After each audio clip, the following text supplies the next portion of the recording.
Alhamdulillahirabbil alamin. Wassalatu wassalamu ala asyrafil anbiya'i wal mursalin wa ala alihi wa sahbihi ajmain. Tiada kata yang pantas kita ucapkan pertama kali di subuh hari ini kecuali hanyalah ucapan puja dan syukur kita kepada Allah. Allah yang maha agung, Allah yang maha besar, Allah penguasa alam semesta. Alhamdulillahirabbil alamin. Bersamaan dengan itu marilah pula kita mengucapkan salawat untuk Nabi junjungan alam Muhammad Rasulullah sallallahu alaihi wasallam, Nabi yang benar-benar mencintai kita umatnya. Mudah-mudahan kita yang ada di dalam masjid ini pun termasuk umat yang benar-benar mencintai beliau pula. Dan mudah-mudahan nanti di hari kiamat kita semua mendapatkan syafaat dari Rasulullah sallallahu alaihi wasallam. Allahumma shalli ala sayyidina Muhammad. Kita mengaji setengah jam saja kata Pak Imam tadi. Jadi sampai jam 6 lah ya berarti. Bapak nih Ibu, saya ingin tanya ke Bapak dan Ibu. Pertanyaannya sederhana. Mungkin enggak kita pura-pura puasa? Bisa enggak Bapak di bulan Ramadan ini siang ini makan diam-diam? Bisa kan? Pamannya malam-malam masukkan dalam mobil kue, masukkan minum dalam mobil ya kan, banyak-banyak. Tutup mobil tuh sambil perjalanan makan kita. Keluar dari mobil pura-pura puasa, bisa kan? Ibu-ibu udah pergi anak sekolah, suami berangkat ke kantor, kan bisa aja makan di rumah tuh diam-diam. Nanti pulang suami, pulang anak pura-pura puasa aja, bisa. Pertanyaan saya, kenapa Bapak dan Ibu tak lakukan? Kenapa Bapak dan Ibu tak lakukan?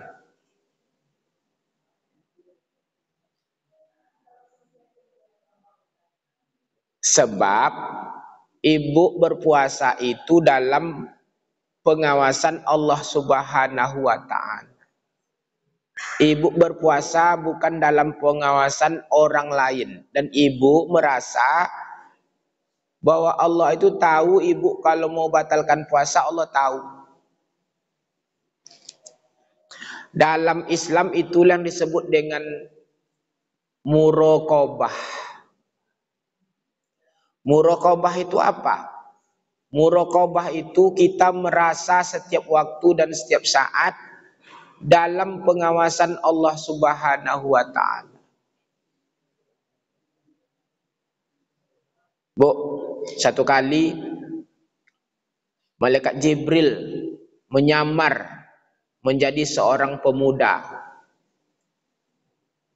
hadir dalam pengajian bersama Rasulullah SAW. Biasakan Rasulullah dengan sahabat-sahabat ngumpul, Rasulullah menyampaikan wahyu, memberikan pelajaran terhadap sahabat-sahabat yang lain. Malaikat Jibril nyamar jadi manusia, hadir di situ. Duduk bersama dengan sahabat-sahabat yang lain. Sahabat yang lain tidak tahu bahwa ini malaikat nih. Tapi Rasulullah SAW tahu ini malaikat Jibril yang datang, sahabatnya. Karena dia sering ketemu dengan malaikat Jibril, menerima wahyu. Duduk dia bersama dengan sahabat-sahabat Rasul, hadir dalam pengajian bersama Rasulullah SAW. Dalam pengajian itu malaikat Jibril bertanya kepada Rasulullah SAW. Sahabat tidak tahu ini malaikat nih. Apa kata malaikat Jibril? Ya Muhammad, mal iman. Muhammad, apa itu iman?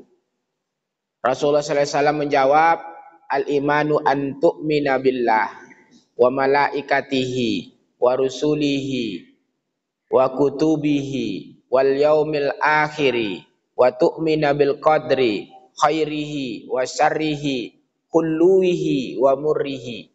Iman itu kata Rasul, engkau percaya dengan Allah, malaikat-malaikatnya, rasul-rasulnya, kitab-kitabnya, percaya dengan hari akhirat, percaya pula dengan qadar, baik buruknya, manis atau pahitnya qadar itu. Malaikat Jibril mendengar jawaban Rasulullah SAW, menjawab, sodakta, engkau benar Muhammad. Sahabat-sahabat bingung, ini orang ini nanya, tapi dia pula yang membetulkannya. Ini nguji nih, laki-laki ini, kata sahabat. Tapi lalu malaikat Jibril bertanya lagi kepada Rasulullah SAW. Mal Islam, Muhammad, mal Islam, apa itu Islam? Rasulullah SAW menjawab, al-Islam an tashhada an la ilaha illallah wa anna Muhammadar Rasulullah wa an tuqimas shalah wa tu'tiz zakah wa tasuma Ramadan wa tahujjal baita. Islam itu, kata Rasulullah, engkau mengucapkan 2 kalimat syahadat, engkau dirikan salat, engkau bayar zakat, engkau berpuasa, dan engkau berhaji ke tanah suci. Sodakta, kata malaikat, engkau benar. Sahabat pun semakin bingung, orang ini nanya tapi dia pula yang membenarkannya. Lalu malaikat Jibril yang nyamar itu tanya terakhir kepada Rasulullah SAW, mal ihsan, apa itu ihsan? Nah, ini kaji kita nih. Apa itu ihsan?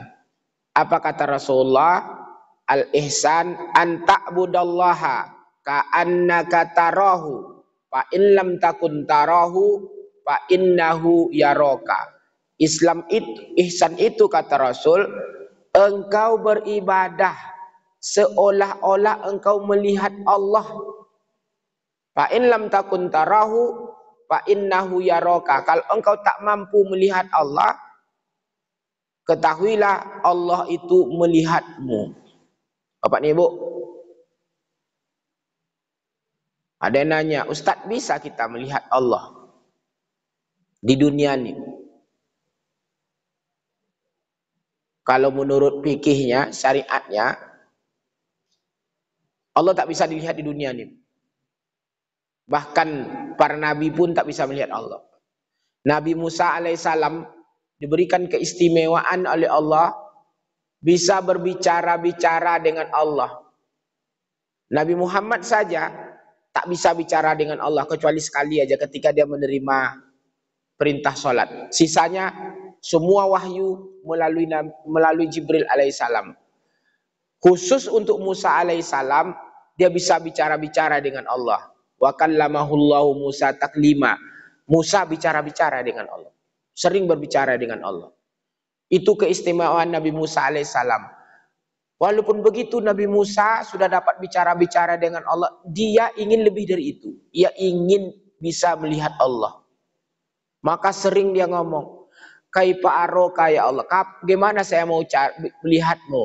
Hari ini, perlihatkan dirimu kepadaku ya Allah. Ingin ketemu, ingin jumpa, ingin lihat Allah. Selalu begitu Nabi Musa alaihissalam. Sampai saatnya Nabi Musa alaihissalam diberikan jawaban oleh Allah, kalau kamu ingin bertemu saya juga, ingin lihat saya juga, pergilah ke gunung itu. Kalau nanti saya tampilkan wajah saya, gunung itu masih ada, kamu bisa lihat saya. Lalu apa yang terjadi? Ketika Allah ingin menampakkan wajahnya, gunung itu meleleh, Musa alaihissalam pingsan. Tidak bisa kita di dunia ini melihat Allah. Besok di akhirat insya Allah kita bisa melihat Allah. Bagi yang masuk surga, bagi yang baik-baik, yakin masuk surga? Tidak yakin nampak saya. Yakin masuk surga? Insya Allah ragu juga. Di Indonesia ini insya Allah itu ada 2 jenisnya. Insya Allah Muslim dan Anda insya Allah Indonesia. Kalau insya Allah Muslim itu, kalau ditanya, hadir besok ya? Terus kalau dia bilang insya Allah, tanya sama dia, ini insya Allah Indonesia, insya Allah Muslim. Kalau insya Allah Muslim, itu cuma mati aja tak datang. Sakit mati. Itu kalau insya Allah Muslim. Kalau insya Allah Indonesia, itu sebenarnya dia tak tega bilang tidak. Maka dia bilang insya Allah. Sebenarnya tidak bisa datang besok ya. Sebenarnya dalam hatinya tidak bisa tuh. Tapi kalau dia bilang tidak bisa saya hadir, rumit menjawabnya dan tak tega memberitahu tak bisa. Akhirnya bilang insya Allah. Padahal insya Allah tidak tuh. Yakin masuk surga? Saya melihat bapak-bapak semuanya, yakin saya bapak masuk surga semuanya. Ibu-ibu yang dalam masjid aja ya, yakin saya. Bapak Ibu masuk surga semua. Yang duduk-duduk kayak gini nih ya, sesubuh nih. Kalau tak orang soleh-soleh ini mana bisa. Tadi sudah berhamburan keluar dari masjid ini. Yang tahan di sini nih orang baik-baik.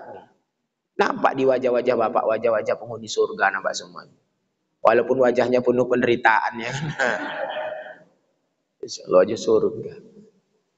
Enggak ada dosa-dosa Bapak lakukan ini, yakin saya ini. Ada merampok ada enggak? Enggak. Membunuh, minum khamar, berzina. Enggak ada dosa-dosa besar Bapak lakukan, enggak ada.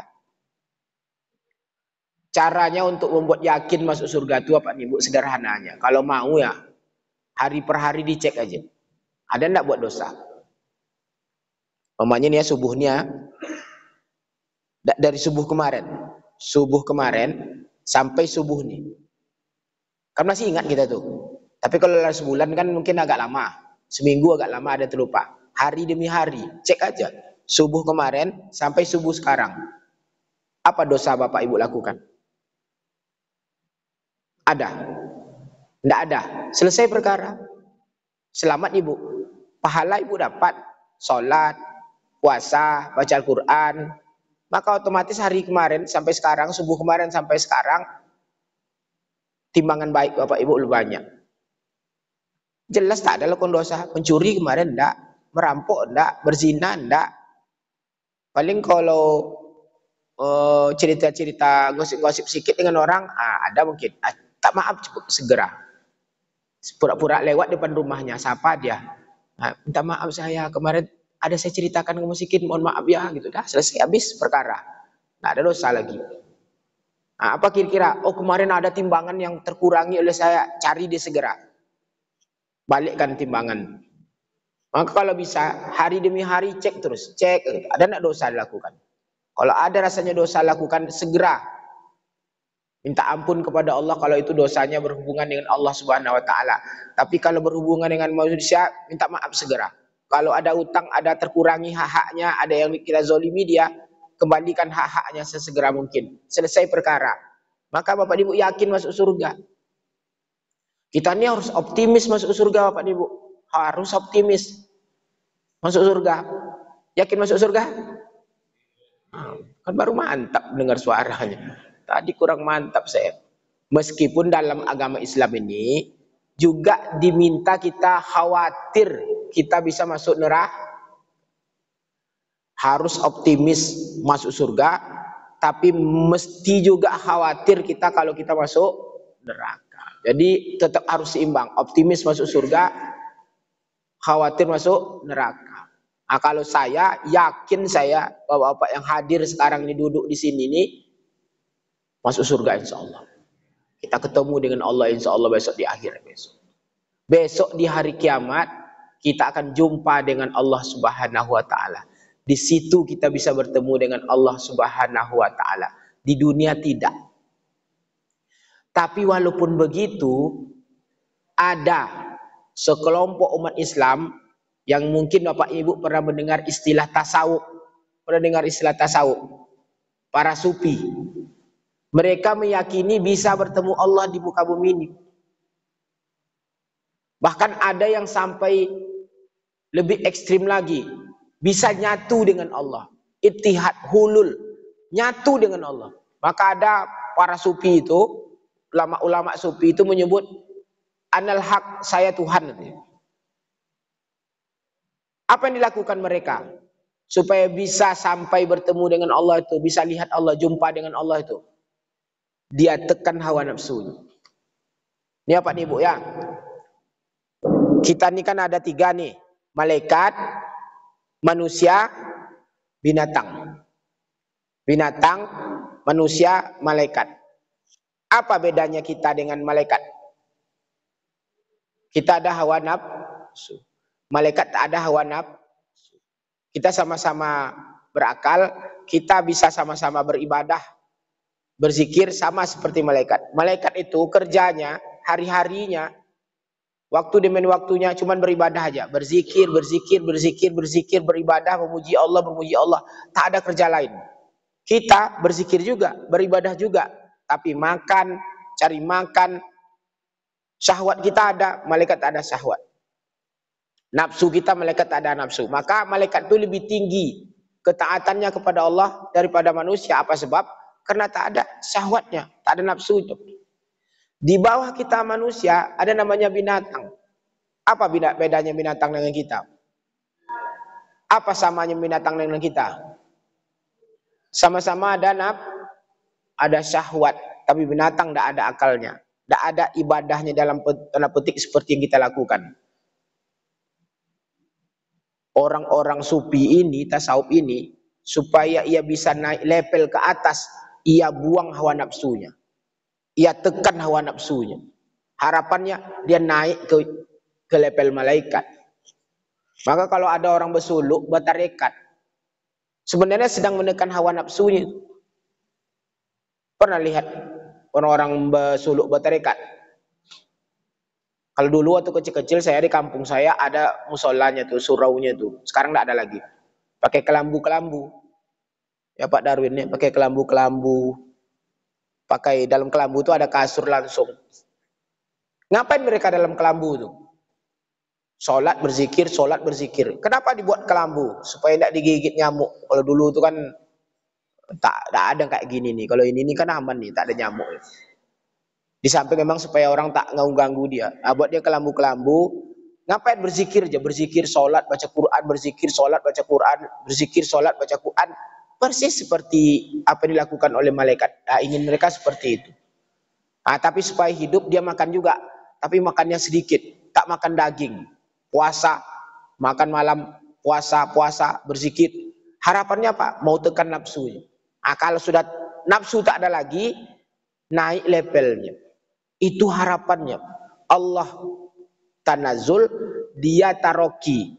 Allah menjemputnya turun, dia naik ke atas. Harapannya seperti itu dalam tasawuf itu. Apa targetnya? Targetnya bisa melihat Allah. Terbuka kasyaf, terbuka hijab. Diberi oleh Allah ilmu-ilmu laduni, ilmu ilham. Dia lebih tahu, lebih duluan dari orang-orang lain. Karena Allah yang kasih ilmu kepadanya. Itu orang-orang tasawuf. Supaya dia bisa mampu melihat Allah di muka bumi ini, dia buang hawa nafsu. Kita sekarang ini sedang menekan hawa nafsu kita nih puasanya. Ditekan hawa nafsu kita nih. Tak makan, tak minum. Sedang menekan hawa nafsu. Walaupun kita tekan hanya di siang hari aja. Malam lalu dibolehkan lagi. Harapannya naik level kita. Naik level. Jadi kata Rasulullah SAW, ihsan itu kamu beribadah seolah Allah lihat Allah. Hadir Allah depan kita. Ini dalam bayangan kita mestinya sekarang bapak ibu duduk nih. Allah ada di depan kita. Tapi cuma jangan bayangkan Allah itu berbentuk manusia, berbentuk sesuatu enggak. Tapi Allah ada di sini, di depan kita sekarang. Ustaz, kami ini orang-orang biasa. Tak mungkin seperti orang-orang sufi itu. Orang-orang tasawuf itu ada yang sudah sampai wali, sampai wali kutub dan segala macamnya. Itu orang yang memang melatih jiwanya, melatih nafsunya, dia bisa kendalikan, dia tekan nafsunya, maka dia naik level. Lebih kurang seperti itu. Kami tidak bisa seperti Ustaz. Kami biasa-biasa saja. Sudahlah, kita biasa-biasa saja. Lalu apa yang ditanamkan? Kalau kita tak mampu lihat Allah, tanamkan dalam pikiran kita, fa innahu yaroka. Allah melihat kita. Beribadah kita seakan-akan kita melihat Allah. Tapi kalau kita tak bisa melihat Allah, Allah pasti lihat kita. Inilah yang disebut dengan muraqabah itu. Dan puasa itu sebenarnya sedang melatih kita untuk muraqabah. Masalahnya Bapak dan Ibu, orang Indonesia nih, muraqabahnya hanya pada puasanya aja. Tak mau dia membatalkan puasanya, tak mau dia sembunyi-sembunyi makan, tak mau dia sembunyi-sembunyi minum. Dari pandangan manusia, puasa. Tapi selain puasa, saya ceramahlah saya di depan anggota dewan. Saya sampaikan aja, Bapak-bapak anggota dewan nih, ini puasanya hebat muraqabahnya. Tak mau batalkan puasanya, tak mau minum, tak mau makan sembunyi-sembunyi. Tapi selain itu tidak ada muraqabahnya.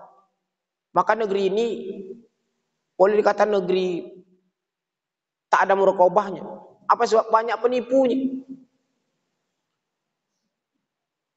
Banyak pendustanya di negeri ini. Pendusta itu apa akibatnya? Itulah korupsi itu. Mencuri, merampok, korup. Negeri kita nih. Negeri kita ini ngeri korupsinya. Ngeri. Maka negeri ini tidak pernah makmur dia. Kan nampak di wajah-wajah ibu penuh penderitaan. Minyak goreng mahal, cabai mahal. Ya kan? Negeri ini negeri, ada buku judulnya Negeri Para Bedebah. Bandit-bandit isinya di negeri kita nih. Bandit-bandit, perampok-perampok di negeri ini. Maka kalau ada orang nulis, negeri ini agak heran kita negeri ini. Negeri ini kaya raya, makmur, hebat Indonesia ini. Tanahnya, suburnya luar biasa. Maka kalau ada lagu, tongkat aja dilempar, bisa tumbuh tuh. Tongkat, kayu yang udah mati, atau lempar tuh, bisa tumbuh, saking suburnya negeri ini. Apa yang tak bisa ditanam di tanah nih? Tanamlah sesuatu depan tuh. Buang aja lah biji apapun, tumbuh nanti. Kalau Bapak Ibu bandingkan tanah di Timur Tengah itu, kalau Bapak Ibu pernah pergi haji dan umroh, tengoklah tanah tuh. Di Makkah tuh batu-batu cadas semua. Madinah yang disebut sebagai kota yang subur, tengoklah tanah di Madinah. Tapi Saudi itu buah-buahannya sama aja harganya dengan kita, bahkan mungkin lebih murah. Padahal orang numpek 2.500.000 setiap saat di Saudi itu. Umroh itu 2 juta setiap hari itu, 2 juta orang itu. Kalau haji itu 2.500.000 sampai 3 juta. Numpek di Makkah, numpek di Madinah. Ramai-ramai kayak gitu, tapi harga stabil. Coba kalau kita ada keramaian di sini. Ada acara agak ramai sedikit. Tengoklah harga-harga tuh. Pasti naik, ya kan? Mereka batu-batu cadas saja, pasir-pasir aja, tapi hebat gitu. Di Timur Tengah tuh cuma ada satu sungai, Sungai Nil. Cuma satu sungai, Sungai Nil. Tak ada sungainya. Ada model-model sungai itu hanya karena nampung hujan aja. Karena ada sekali setahun ada hujan lebat di Timur Tengah itu. Hujan. Air itu nanti karena dia pasir, cepat mengalirnya. Itulah jadi sungai. Tapi setelah ada hujan, kering aja. Indonesia sungainya. Sungai di Indonesia ini, luar biasa. Tidak usah lagi di luar Riau. Di Riau aja lah sungainya. Sungai Siak, Sungai Kampar, Sungai Rokan, Sungai Indragiri, Sungai Hijau, Sungai Gelombang. Ya.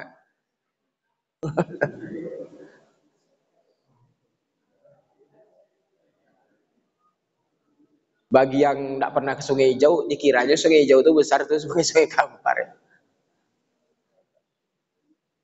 Hebat sungai kita nih, gunung-gunungnya, hutan-hutannya, lautnya, hasil tambangnya. Pak, Timur Tengah tuh ada tambang minyak, Pak. Indonesia. Luar biasa tambangnya. Di Papua itu ada tambang emas. Emas kualitas tinggi yang digali dalam gunung itu, bahkan galiannya ke dalam itu lebih pula tinggi daripada gunung di atas itu, digali jauh ke dalam. Emas yang diambil. Tapi kita kok enggak kaya-kaya? Karena banyak penipu di negeri ini. Banyak perampok di negeri ini. Banyak bandit-bandit. Yang bandit-bandit itu sekarang enggak ada di dalam ini, itu masalahnya. Para bedebah itu tak duduk di sini. Tak hadir di masjid. Itu yang merampok-rampok. Maka negeri kita ini tidak makmur. Jadi muraqabah ini cuma di puasa aja. Sisa itu tidak ada.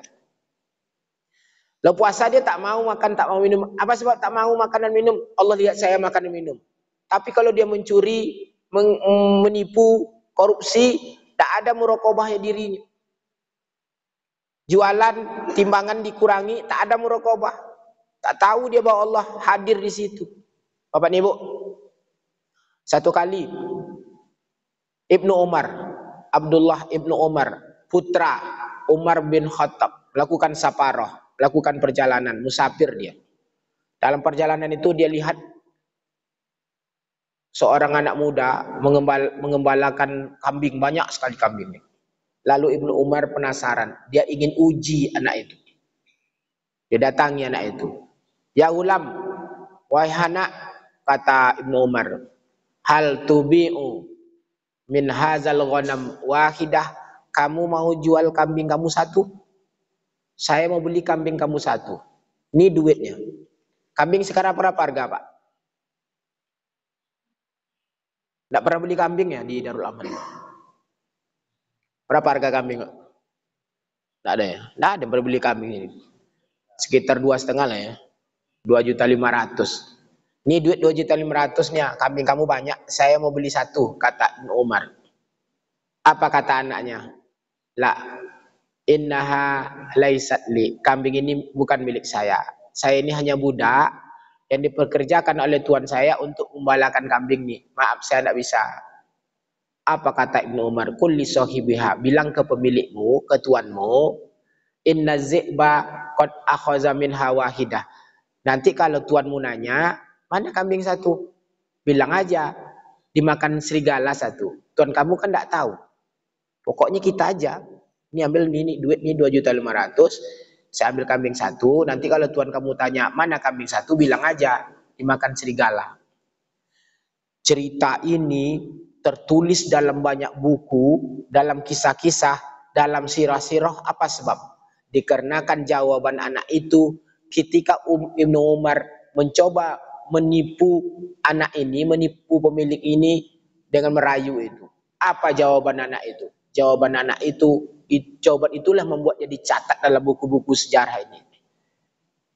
Pak aina Allah. Pak, kalau Bapak suruh saya melakukan seperti itu, maka Bapak jawab pertanyaan saya. Pak aina Allah. Di mana menurut Bapak Allah sekarang? Pak aina Allah. Di mana Allah menurut Bapak sekarang? Kalau seandainya kita nipu tuan saya, maka Allah di mana? Mendengar jawaban itu, Ibnu Umar bertanya kepada anak muda itu, tuanmu mana? Tuanmu mana? Saya ingin bertemu dengan tuanmu. Dibawa oleh anak itu, Ibnu Umar bertemu dengan tuannya. Apa kata Ibnu Umar kepada tuannya? Saya mau beli budakmu nih. Apa kata tuannya? Tidak bisa, ini budak saya, ini baik nih, hebat jadi. Saya beli berapapun kamu jual. Dibeli oleh Ibnu Umar dari tuannya itu budak tadi dengan harga yang mahal. Lalu Ibnu Umar beli beberapa ekor kambing. Lalu dia panggil anak muda tadi. Kamu sekarang jadi milik saya. Tapi saya merdekakan kamu. Saya bebaskan kamu. Ini beberapa ekor kambing kamu pelihara. Mudah-mudahan kambing kamu sama banyak dengan mantan tuanmu. Bawa nih kambing, kamu merdeka. Gara-gara apa? Karena Ibnu Umar terkesima dengan jawaban anak itu. Fa aina Allah? Allah di mana? Kalau anak-anak muda kita seperti itu, kasusnya kira-kira jawabannya apa tuh Bapak? Umpamanya lah, dia ngembalakan kambing, datang Pak Darwin, saya beli satu ya. Enggak, saya punya Pak, katanya. Adalah ini. Kira-kira anak muda kita tuh jawab seperti apa? Hah? Sama ya jawabannya. Pak Inna Allah juga ya. Alhamdulillah. Tapi saya agak ragu jawabannya. Kau nengok-nengok anak muda kita sekarang nih, pasti dia bilang gini, Pak, kata, 2 aja lah bawa Pak. Sini duit 5 juta kata. Karena ndak ada sekarang murokobah tuh, maka banyak nipu-nipu. Yang nipu-nipu itu sekarang itu bukan hanya pemimpin kita. Kita juga nipu. Kita juga nipu. Kita juga bohong. Yang kita tipu siapa? Allah Subhanahu wa taala. Pada Allah ada di situ. Allah lihat perbuatan curang kita. Allah lihat perbuatan. Kalau sempat dapat nih Bu ya, kita tanamkan murokobah yang kita dapat di bulan puasa ini. Di luar puasa, tidak ada maksiat nih. Tidak ada tipu-tipu nih. Tapi murokobah kita cuma ada pada puasa aja. Puasa memang kita yakin Allah lihat kita makan dan minum. Maka kita tak mau pura-pura puasa, tak mau makan minum walaupun tak ada orang tahu. Walaupun orang tak percaya dengan bapak ibu tak puasa, bapak ibu tetap puasa karena Allah tahu. Percaya enggak bapak ibu kalau Pak Imam tak puasa? Percaya enggak kalau Pak Imam tak puasa? Tak mungkinlah imam atau Pak Darwin tak puasa. Percaya Pak Ibu? Percaya? Tidak mungkin lah. Kenapa Pak Imam tetap puasa? Padahal bisa saja kan. Makanya ada muraqabahnya. Tahu Allah, saya tak peduli puji-puji orang. Saya tak perlu orang tahu tak tahu. Yang perlu saya laksanakan ini untuk jadi orang yang diawasi Allah Subhanahu wa taala. Tapi setelah itu kita tidak ada Bapak Ibu. Negeri ini tidak ada muraqabahnya. Puasa kita, muraqabah kita hanya ada dalam puasa. Bapak Ibu yang saya hormati, sekarang udah jam 6 lewat, prinsipnya satu. Sekarang kita dilatih untuk memiliki sikap muraqabah ini, dan itu dibawalah hendaknya setelah di bulan Ramadan. Allah lihat, Allah hadir, Allah maha mengawasi, karena tak ada satupun dari gerak-gerik di dunia ini kecuali dalam pengawasan Allah Subhanahu wa taala. Wa kana Allahu ala kulli syai'in raqiba. Sesungguhnya Allah atas segala sesuatu itu raqiba, maha mengawasi. Kita ini dalam pengawasan Allah Subhanahu wa taala. Bapak Ibu mau Allah tak mengawasi Bapak Ibu? Bapak Ibu mau ingin Allah tak melihat Bapak Ibu? Orang baik ingin tetap ia diawasi Allah. Tapi kalau orang yang tak baik, dia berharap Allah tak lihat dia, Allah tak mengawasinya. Tapi kalau sempat Allah tak mengawasi kita, tak melihat kita, bahaya kita. Bahaya kita. Bapak Ibu yang saya hormati, mudah-mudahan kaji kita di pagi hari ini ada manfaatnya dan menjadi amal ibadah bagi kita bersama. Demikian, terima kasih. Assalamualaikum warahmatullahi wabarakatuh.